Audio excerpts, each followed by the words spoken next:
Good afternoon and a very warm welcome indeed to today's IOB Business Webinar. It's an absolute pleasure to have you on here.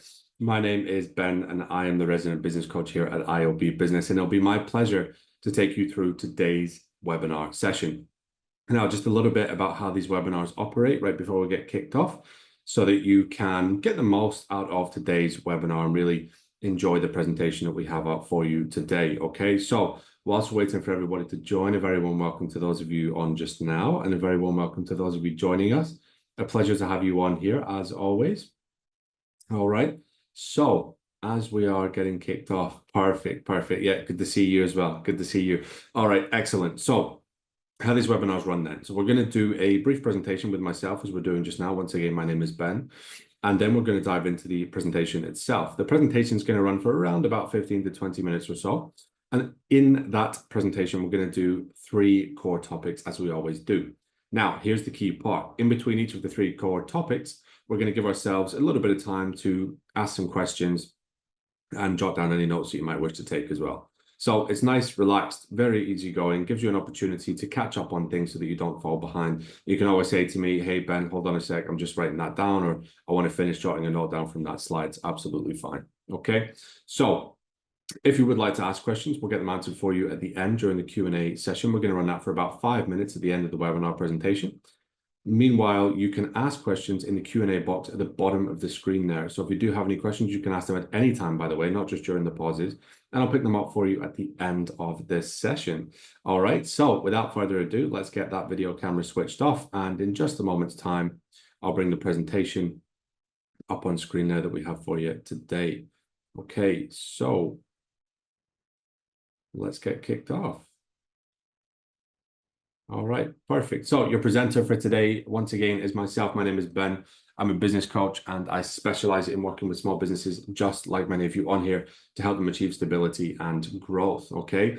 So today's topic of conversation, we're talking about marketing, okay? We're talking about how to understand scaling your business from the beginning, okay? Now, in order to do that, we've got to do 3 core things. Number 1, we have to isolate the strategy. Number 2, we have to allocate a firm budget. And number 3, we have to improve, repeat, and grow, okay? So these are the 3 key things, the absolute core points, core topics that we're going to speak about today. So without further ado, let's get into it, okay? Now, first things first, we're going to talk about the strategy, okay? We're going to talk about isolating the strategy that makes the most sense for you, okay? And I'm going to clarify exactly what that means for you in just a minute there, okay? So, topic number 1, okay? Isolate the strategy. Now, when starting out your business, you'll likely experiment with a number of different marketing strategies, okay? Now, let's talk about potentially what some of those strategies might look like, okay? First of all, you might choose to use social media to market your business, okay? So right in the early days, you're going to be thinking about different strategies that are going to make sense for you to be able to market your business long-term, short-term, anywhere in between, okay? Now, what I'd like to talk to you about is a variety of different strategies that you can use if this is something that you would like to do. And this is very important for us to clarify quite early on, because when you have a better grasp or a better understanding of the type of strategies that are going to make sense for you, it then allows you further clarity going forwards with your business, which ultimately is the goal for all of us. We all want to have total and ultimate clarity on where we could end up, where we will land with our marketing strategy, okay? So social media is a good one. Now, social media can be free, it can be paid. I'm going to talk about that in a moment, okay? But let's just go with organic social media, for example, right off the bat, okay? So if I ask you the question, what could you do social media wise? What makes sense to you? Okay. Now you'll probably say to me, oh, well, Ben, when I think about social media, I think about posting on a Facebook page, or I think about, posting a tweet, for example. Okay. Now, or what's called X now instead of Twitter. But the general theory is there that you'll definitely have potentially a part of your mind that when I say social media, it'll go to certain types of social media that you're familiar or comfortable with. Okay. Now, what I want to do is expand our mind a little bit when we're thinking about social media and how it can be used in different ways. So to give you a good example, are Facebook group something that you've considered before? Is an Instagram business page something that you've considered before? Is LinkedIn something that you've considered before? Okay, so I'm not going to spend loads of time going over what each of the individual social media strategies are. But what I would definitely encourage you to do is have a look at things like Instagram, Facebook, LinkedIn, to see in TikTok, see if they could offer benefit to you, okay? Because if they can, it could be something that could be very, very useful. And even within these platforms, there are going to be other avenues that you could pursue as well that you may not have originally thought of. And Facebook's a great example of this, because you may know that obviously Facebook has a personal profile, which will be the page that you currently have set up to use for yourself. But in addition to that, you can also use Facebook groups, Facebook business pages, Facebook Messenger. There are different ways in which you can market on social media, okay? Now, let's talk about another one, okay? Search advertising. Search advertising is a big one, okay? It's something that is incredibly useful. And really what we're talking about here is advertising on search engines. So typically you would find that when somebody's searching for something, if your adverts are set up in the correct way, then you would be hopefully front and center of that page, okay? For example, if somebody were to type in digital marketing in Stoke, right? Just as an example, you would like to think that if your advert was set up in the right way and your budget was correct, that you would show up pretty high on the search results. So in a nutshell, that's search advertising, okay? You have social media paid advertising. So we spoke about that just a moment ago. You've got free social media or organic social media, and you've got paid social media. Now with paid, what we're really getting at here is paid advertising on social media. So you might be familiar with something like, say, Facebook ads, okay? Now, Facebook ads, again, obviously it carries, a necessary budget for whatever it is that you're trying to achieve. It's not free, and it's something that could be very, very beneficial again. Now, instead of searching for you, okay, they will, well, one of two ways, theoretically. What will happen is somebody will be scrolling on their Facebook feed, for example, and you'll pop up in front of them with your business opportunity, okay? And Facebook allows very specifically for certain types of targeting with demographics, so that you can try and speak to the right people who might be willing to listen to your message, okay? Imagine it like driving past a billboard, but in a digital sense.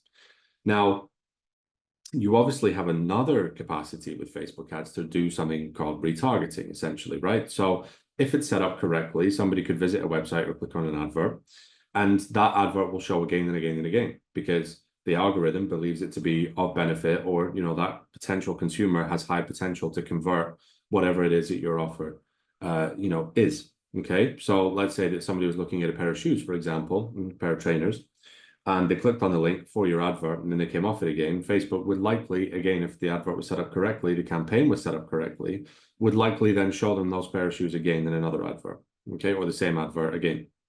All right, so blogging, let's talk about this for a minute, okay? Now, believe it or not, you don't have to be a massively gifted writer and able to, to be able to blog, but it does certainly help to have obviously some kind of writing acumen.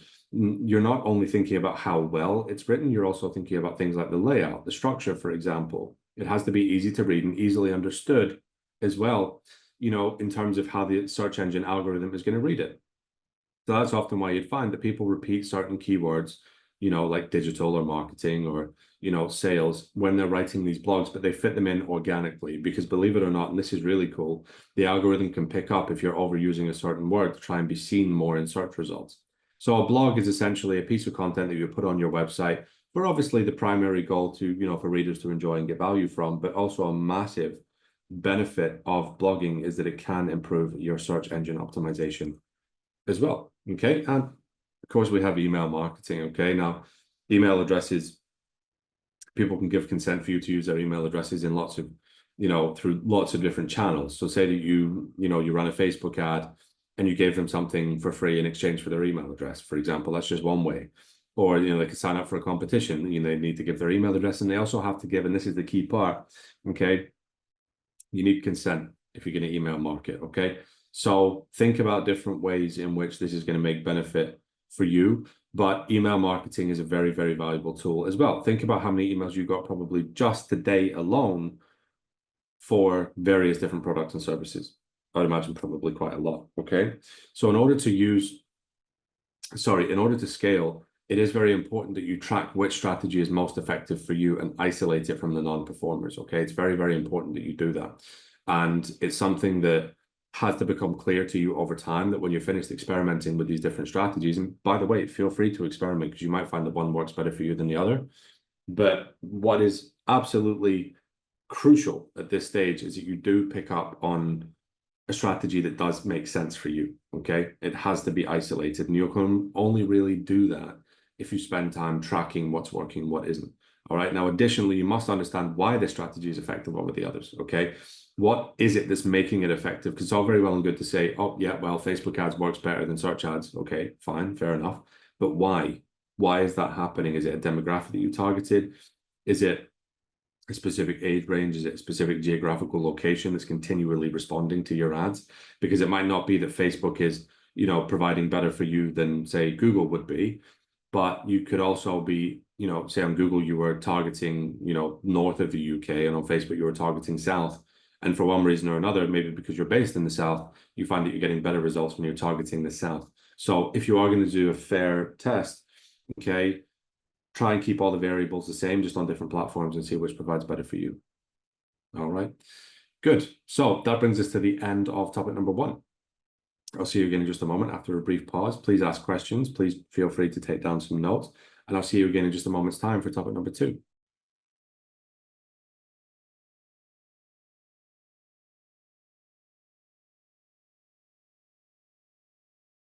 Fantastic. So let's move ourselves on to topic number 2 then.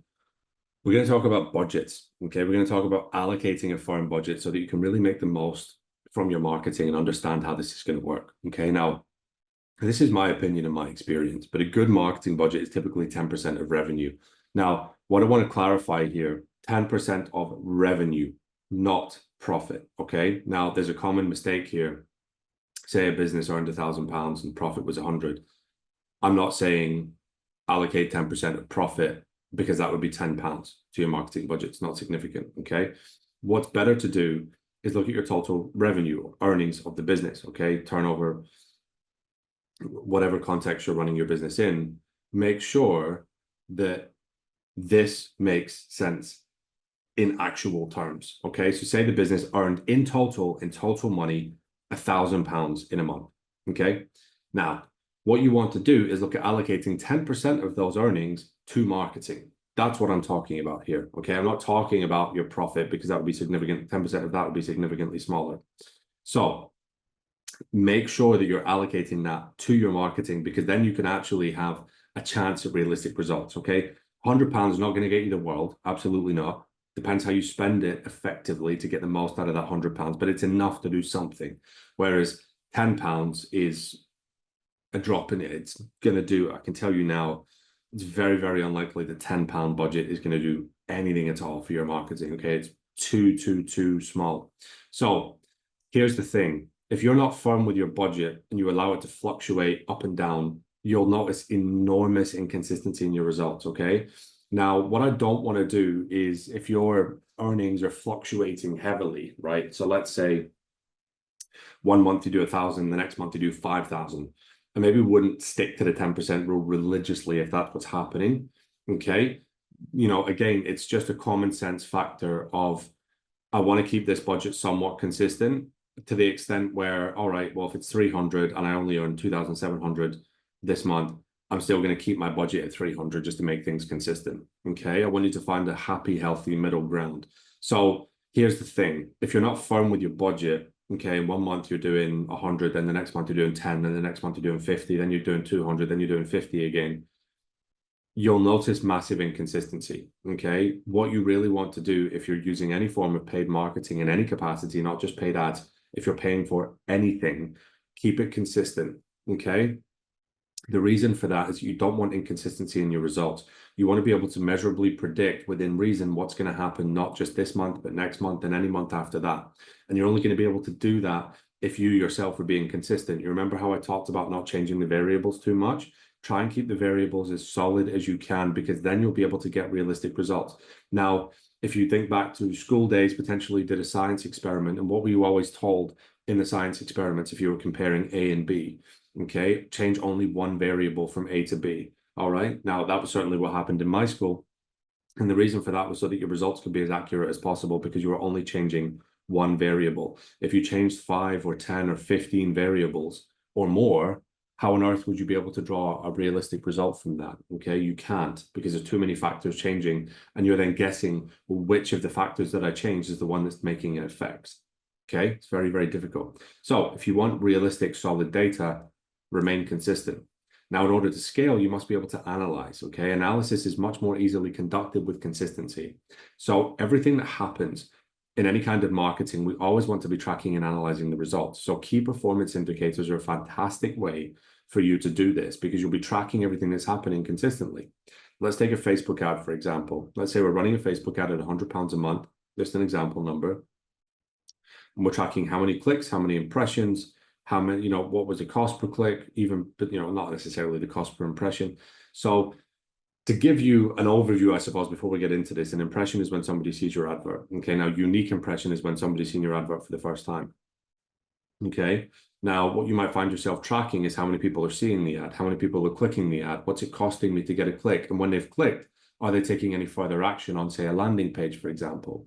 You want to be tracking these metrics and understanding what's happening, okay? Because you might change one variable, let's say the picture that's in the ad, the creative, okay? You change that one variable and it could change everything, okay? What you don't want to do is change the creative, the targeting, the budget, all in one go, because then if the advert starts performing better, what was the change? Which you see what I mean now? Out of the three, what was it that influenced the ad to do significantly better? It's very, very hard to put your finger on it, okay? So in order to scale, you must be able to analyze. And in order to analyze, you must only change one variable at a time, okay? Always track your results.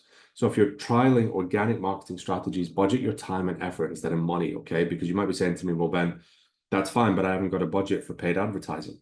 Fine, fair enough. Okay, so what we've got to do is find another statistic that we can track and analyze, okay? So instead of figuring out how many, pounds you spend or whatever local currency you're using, how many hours did it take? How much effort did it take? Okay, how much time did you spend doing that versus, and what was the reward? Did you spend 6 hours writing a blog and you got 300 clicks to the website this month? Okay, use time and then reward. And again, you'll be able to draw statistics because is there a significant result in your marketing when you spend 1 hour writing a blog versus when you spend 4 hours writing a blog? Is the 4 hour one better? Is it more in depth? Is it more in detail? Or does it have no difference at all? And you'll be able to do that. But again, it's like a science experiment. Have fun with it. Okay, so that's the end of topic number 2. I'll see you again in just a moment for topic number 3. And please, again, take the pause as an opportunity to ask questions. Thank you for the questions that I've had so far, by the way. I'll answer them for you at the end. And indeed, jot down any notes. And I'll see you again in just a moment for the third and final topic of today's webinar presentation.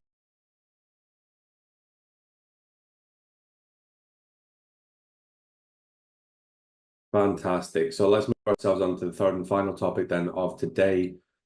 Improve, repeat, grow. So what does this rhythm mean? Well, I'm going to run that through in good detail for you, okay? So number 1, we want to think about improve, okay? Analyze through each campaign what could be better with the marketing strategy and technique that you have chosen, okay? I really encourage us to think, how can we improve this? What could be better? And we always want to be thinking that way, not just in marketing, but with everything in the business, okay? Like perhaps in a personal capacity, you might be thinking, well, that was a good gym session, but how can I make it better? How can I get the results better, faster? Or, maybe you're trying a new skill, like a musical instrument, and you think, okay, well, that was a good session again, but how can I make it better the next time? We always want to be improving and getting better, okay? And marketing is no different. If anything, marketing stands out in this regard in business, okay? Marketing and sales. So analyze what could be better, okay? I really want you to enjoy and thrive in the good results when good things happen. But I also want to be thinking about, well, how can we make it better? Okay, enjoy it, but look for improvement. Number 2, repeat. Okay, repeat the strategy in a new and improved format. Okay, so I would never suggest changing everything unless your campaign absolutely wasn't working at all. Instead, what I would rather spend time doing is allowing ourselves to pick up something that's already working and is already effective for us, but improve it and then repeat it. Okay, so if it's a Facebook ad, for example, look at what could be better. Could you improve the targeting just a little bit to get a bit more precise on your perfect customer, okay, or ideal customer? I don't really like the word perfect, so let's go with ideal. Okay, now let's say that you think, okay, well, everything's going well, so I'm just going to change the targeting just a little bit and I'm going to try again. Okay, repeat it, but don't change anything else. Just repeat what you were already doing with a slight tweak. Okay, repeat the strategy in a new and improved format. Keep doing this over and over and over again until you really see your results significantly improve. Now, number 3, grow, okay? Grow the budget or time being invested into the marketing strategy to allow yourself to scale the business, okay? Now, what we have to think about here is if my results are going well, how can I improve it? Okay, so say you're spending an hour and that's doing well. What if you spent an hour and a half or 2 hours? Okay, think of your time like money in this context. Now, the same goes, of course, for a financial budget. Okay, now something that I really, really, really want to highlight so that we don't make this mistake. Okay, if you are running a budget of £100 a month on a Facebook ad and it's going well, please, please do not then adjust that budget to £500 thinking that you're going to get 5 times the result. It doesn't work that way, at least not in my experience. What I would much rather you did is increase the budget to 120, then 140, then 160, then 200 maybe, then 240, then 208, and so on and so forth. Small increments, because the algorithms need time to learn how to spend that money. If you shock the system with an extra £400 or whatever that mass is, don't quote me on this, but let's say it's 400 to 500% more than what you were already spending, you're going to go, boom, here's loads of new money, but the algorithm doesn't have any time at all to learn how to spend that money. So please, if you're going to introduce a new budget, please do so if you can do that, but allow it to progress and improve over time. Don't just shock the system with loads of money, okay? So repeat time over, and you will notice that with continual refinement and increasing budget, you should see consistently larger returns, okay? I say should, nothing can be a guarantee and nothing is a promise, but larger returns could happen over time if you use this strategy: improve, repeat, and grow, okay? So repeat over time and you will notice this. Now that brings us to the end of the presentation segment for today's webinar. Okay, now what I'm going to do one final time, we're going to take a brief pause now once again. Then we're going to do a debrief. So we're going to go through the 3 core topics. We're going to debrief the points. We're going to recap the points. And then we're going to go into the Q&A session for today. Okay, so I've got some fantastic questions. I'm very excited to go through them. But before I do that, I'm going to give you another pause and I'll see you again in just a moment's time.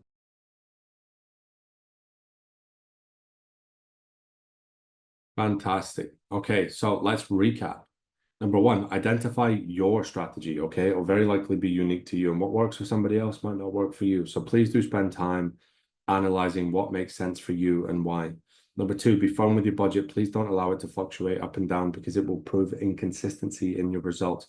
And number 3, improve, repeat, grow, okay? Please remember this formula because it could be very useful for you long-term with your marketing strategy. Now, as always, a massive thank you for taking the time to attend today's session. It's been a genuine pleasure, as it always is. If you'd like to talk to a member of our team, you're more than welcome to do so. If you head over to iob-business.com/talk, and on there, you can book a call at a time that suits you. Okay, so when you go to this link, you'll see a calendar just like this one. You can pick a date and a time to have a chat with us. Okay, and it's very, very important that off the back of this webinar, you look at points that you can enjoy and benefit from. Potentially, if you're already a business owner, please do take value from it. But in addition to that, if you're not a business owner, potentially something that could provide value for you in the future. So I'm going to leave that link up on screen there for you now. And I am going to go through the questions that we have. All right, first question. When's the right time to increase the budget? Cool, great question. Okay, how long is a piece of string? But it's not as difficult to guess as that. All right, fortunately. So what I would say is increase the budget when you're happy with the ROI, okay, return on investment. So when you're getting good numbers, like say for every pound that you spend, you're getting £2 back, just an example, okay? If you've hit that and that's your parameter for being happy with the return, and you should do that, by the way, establish with yourself where you're going to be happy if you get to, and if you end up being happy there, perfect. Okay, so when you hit this point, then look at increasing the budget. Don't increase the budget when you're not happy with the ROI. The goal is, let's say in this context, if you want £2 back for every £1 spent, you need to try and maintain that. Okay, but you're just spending more and earning more. Great question. Thank you for that. Next question. I don't have much money to invest in marketing. Cool. Organic it is. Okay. Now, let's say with maybe the odd financial investment in, maybe not necessarily in marketing, because we not marketing, paid advertising, because we do want to keep that consistent. But let's say that you choose from time to time that, you know, maybe you take out an ad in the paper even, or, you know, let's say you boost an ad boost a post, on Facebook just to get a little bit more attention. Okay. But mostly go with organic. That's absolutely fine. And like we said earlier, Okay, look at time investment versus financial investment, and that's how you'll be able to track your ROI because your time is your currency. Okay, so great question. I hope that helps as well. Do we have any more questions on today's webinar session? Doesn't look like we do. Okay, well, perfect. Now, as always, have a wonderful Friday. Thank you ever so much for taking the time to join us on today's webinar session. And I very much look forward to seeing you on the next IOB Business webinar. Take care and bye for now.